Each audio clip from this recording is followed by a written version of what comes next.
কি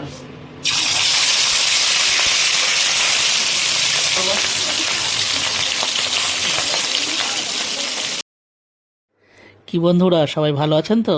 তো বন্ধুরা, আজকে যে রেসিপিটা আমি আপনাদের সাথে শেয়ার করব সেটা হচ্ছে দই কাতলা। তো বন্ধুরা, আজকে অ্যাকচুয়ালি অকেশনটা হচ্ছে ভাইফোঁটা, আর ভাইফোঁটার দিনে এটা আমাদের বাড়িতে রান্না হয়েছিল। তো ভাবলাম আপনাদের সাথে শেয়ার করি। তো চলুন রেসিপিটা শেয়ার করি।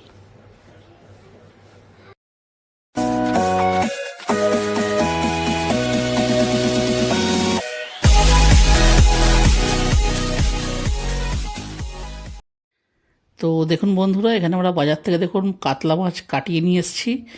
আর এই দেখুন, এর মধ্যে আমরা প্রথমে দিয়ে দিচ্ছি লবণ। এটাকে জাস্ট একটুখানি লবণ ভালো করে এতে মাখিয়ে নিতে হবে। তবে বন্ধুরা, যেহেতু আমরা এটা দই কাতলা তৈরি করছি, সুতরাং আমরা কিন্তু হলুদের ব্যবহার কিন্তু এতে করব না। তো দেখুন, প্রথমে মাছটাকে ভালো করে মাখিয়ে নিয়েছি। আর বন্ধুরা, এদিকে দেখুন তেলও কিন্তু আমরা গরম করতে বসিয়ে দিয়েছি। তো এখানেও আমি আপনাদেরকে দেখিয়ে দিই বন্ধুরা, এটা কিন্তু সাদা তেল, কারণ যেহেতু এতে হলুদ পড়বে না, সুতরাং এটা কিন্তু সর্ষের তেলে রান্না হবে না, সাদা তেলে রান্না হবে। অথবা আপনারা চাইলে ঘি দিয়েও তৈরি করতে পারেন, কিন্তু আমরা এই মাছগুলোকে প্রথমে ভেজে নেব। আর আমরা কিন্তু এটা সাদা তেলেই রান্না করছি।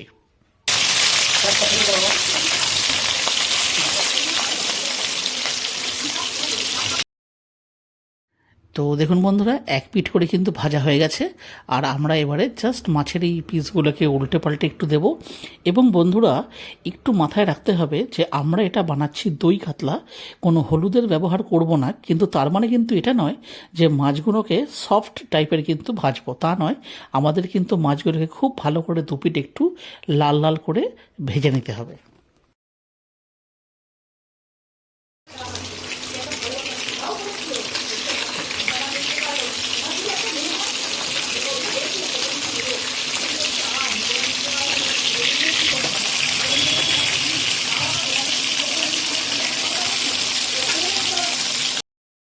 তো বন্ধুরা, আমাদের এটা রান্না করতে কিন্তু পেঁয়াজ বাটার প্রয়োজন হবে। তো সেহেতু দেখুন, আমরা পেঁয়াজগুলোকে ছোটো ছোটো টুকরো করে কেটে নিয়ে আর এটাকে মিক্সিতে দিয়ে জাস্ট পিষে নেব।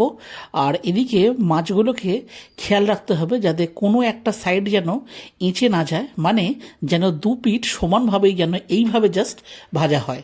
সেহেতু আমরা এটাকে এখন কিন্তু ফ্রিকুয়েন্টলি একটুখানি উল্টে পাল্টে দিচ্ছি।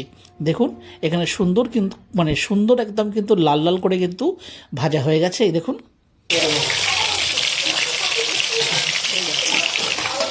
তো বন্ধুরা দেখুন, এখানে আমাদের কিন্তু মাছ ভাজা হয়ে গেছে। আর আমরা মাছগুলোকে দেখুন তুলে রাখছি। আর বন্ধুরা, এই সময় কিন্তু একটু সাবধানে তুলতে হবে, কেন না মাছের পিসগুলো কিন্তু ভেঙে যাওয়ার কিন্তু একটা সম্ভাবনা থেকেই যায়। তো দেখুন, এখানে তুলে নিচ্ছি। আর জাস্ট এইভাবেই আমরা বাকি মাছগুলো কিন্তু ভেজে তুলে নেব।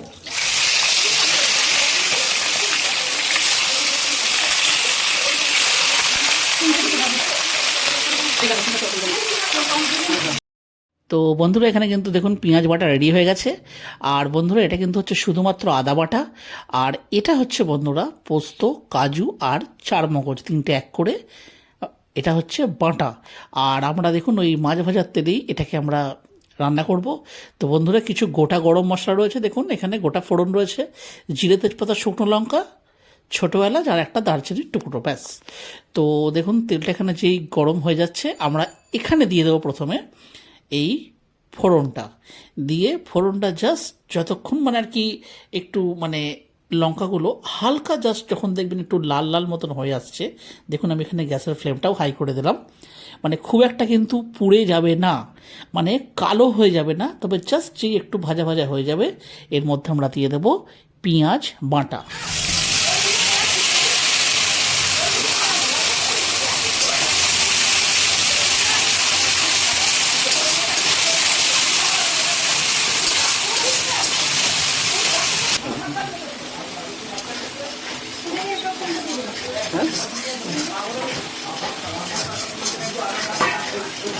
মাংসটা একবার নেড়ে এসো।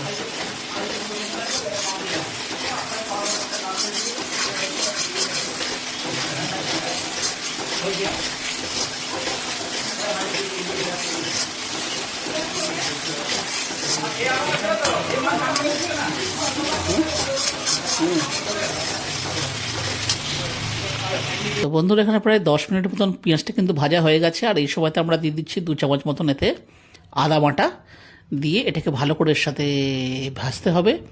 এবং বন্ধুরা এটা কিন্তু মেক শিওর করতে হবে যে মানে যে ফ্লেমটা যেন একটু স্লো থাকে, কারণ না হলে আদা কিন্তু জ্বলে গেলে তেতো টেস্ট হয়। বন্ধুরা এখন আমাদের তো এখানে রান্নাবান্না চলছে, আর এই যে এটা হচ্ছে আমার মাসুতো ভাই। হ্যাঁ, হাইট আমার থেকে লম্বা, তো কিন্তু যাই হোক আমার থেকে বয়সে ছোটো। দেখছেন রান্নাবান্না চলছে। তো বন্ধুরা এটা তো হচ্ছে, ততক্ষণ চলুন আমরা দইটা বরঞ্চ ফেটিয়ে নিই। তো বন্ধুরা আমরা নিয়ে নিয়েছি আমুলের দই, দেখুন আমুল মাস্তি। তো বন্ধুরা দেখুন এটা কিন্তু হয়ে গেছে। তো এই সময়তে আমি এতে দিয়ে দিচ্ছি কাজু, পোস্ত আর চারমগজ বাটা দিয়ে এটার সাথে ভালো করে এবারে এটার সাথে কিন্তু রান্না করতে হবে। আর বন্ধুরা যেহেতু এই কাজু বাদাম বাটা এতে পড়ে গেল, এই সময়তে বন্ধুরা মানে একটু বেশি সন্তর্পণে কিন্তু আপনাদেরকে এটা রান্না করতে হবে, কারণ একটু যদি সেরকম বেশি স্টিম পায় বা ধরুন যদি খুন্তিটা যদি প্রপারভাবে যদি চালানো না হয়, তাহলে এটা কিন্তু তলাতে লেগে যেতে পারে। এখানে নিচে একটা বাটি,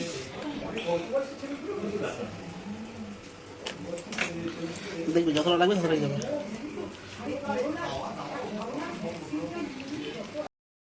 তো বন্ধুরা এটা রয়েছে আমাদের কাছে কিন্তু 400 গ্রাম দই, তবে আমরা সবটা কিন্তু দিচ্ছি না, আমরা দিয়ে নেব হাফ, মানে প্রায় 200 গ্রাম, 200 গ্রামের থেকে একটু বেশি দিয়ে ভালো করে এটাকে আমরা ফেটিয়ে নেব। ওর থেকে তুমি ভালো ফেটাচ্ছ, তখন তোমার সব দেখাবে দেখাবে। তো বন্ধুরা এই সময়তে আমরা এতে দিয়ে দিচ্ছি পরিমাণ মতন লবণ, আর কারণ আমাদেরকে মাথায় রাখতে হবে কারণ মাছ ভাজাতেও কিন্তু লবণ রয়েছে, তো একটুখানি সাবধানে দিতে হবে। যদি পরে আমাদের আরও লবণের প্রয়োজন হয় আমরা কিন্তু পরেও অ্যাড করার অপশন পাবো। আর বন্ধুরা দিয়ে দিচ্ছি সামান্য পরিমাণ চিনি। তো বন্ধুরা এই চিনিটা কিন্তু স্বাদে মানে এই যে চিনিটা যেটা আমরা এতে ব্যবহার করছি, এই চিনিটা অ্যাড হওয়ার পর বন্ধুরা দারুণ কিন্তু একটা স্বাদ হবে এটাতে। আর আমরা অল্প পরিমাণ দিয়েছি, আপনাদের যদি একটু মিষ্টি বেশি খেতে পছন্দ হয় আপনারা কিন্তু এটা কম বেশি করতে পারেন। তো দেখুন এই সময়তে আমরা দিয়ে দিচ্ছি ফেটানো টক দই, আর এটা দই ধোয়ার বাটিটাও ধুয়ে একটু জলটা দিয়ে দিচ্ছি। এটাকে ভালো করে একটুখানি মিক্স করে দেবো।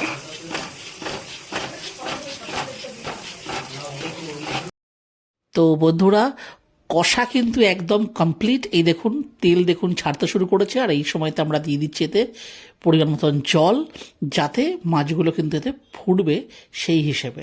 তো তাহলে আমাদের কাছে যতগুলো মাছ রয়েছে সেই মাছগুলো যেন ঠিকঠাকভাবে এতে যেন আর কি ডুবে যায়, ঠিক সেই পরিমাণ জল। তা মনে হচ্ছে এইটুকু জলে হবে না, আমাদের আরও একটু জলের প্রয়োজন হবে। আর বন্ধুরা এটা কিন্তু প্রথমে ফুটবে, তারপরে কিন্তু আমরা মাছগুলো এক এক করে এতে দিয়ে দেব। তো প্রথমত আমাদেরকে এতে আরেকটু সামান্য পরিমাণ জল লাগবে। তবে বন্ধুরা দই কাতলা খুব একটা পাতলাও হয় না, আবার খুব একটা কিন্তু গাঢ়ও হয় না, তো আমরা একটা সেমি গ্রেভি রাখবো। যেহেতু এটা আমরা দুপুরে ভাতে খাচ্ছি, সাধারণত সবাই এটা দুপুরে ভাতের সাথেই খায়, তো সুতরাং আমরাও এটা দুপুরে ভাতেই খাবো। এই দেখুন সুন্দর দেখুন একদম ভাজাগুলো রাখা আছে।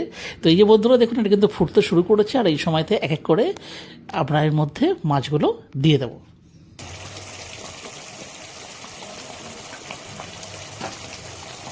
বাহ,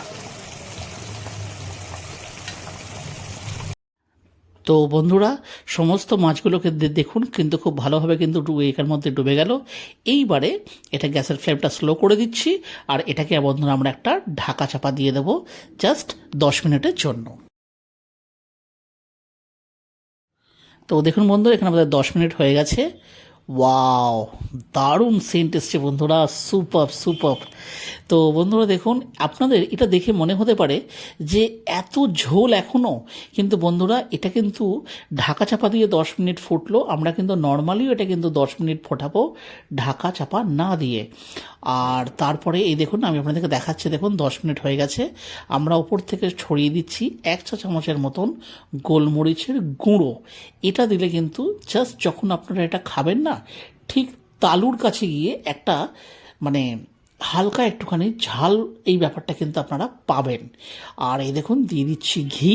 বন্ধুরা আমাদের অ্যাকচুয়ালি কিন্তু রান্নাটা কিন্তু প্রায় একদম শেষের দিকে, সুতরাং এই সময়তে কিন্তু আমরা এতে মিশিয়ে দিচ্ছি ঘি আর আমাদের বাড়িতে পিষে রাখা গরম মশলা। একটু ব্যাস ভালো করে মিক্স করো। তো বন্ধুরা দেখুন, ঘি আর গরম মশলা ওপর থেকে ছড়িয়ে দেওয়ার পরে এটাকে জাস্ট হালকা হাতে একটুখানি ভালো করে মিক্স করে দিতে হবে, কারণ মাছগুলো কিন্তু খুব সফট হয়ে আছে, এগুলো কিন্তু ভেঙে যেতে পারে। দিয়ে ব্যাস এবারে গ্যাসের ফ্লেমটাকে অফ করে দেবো।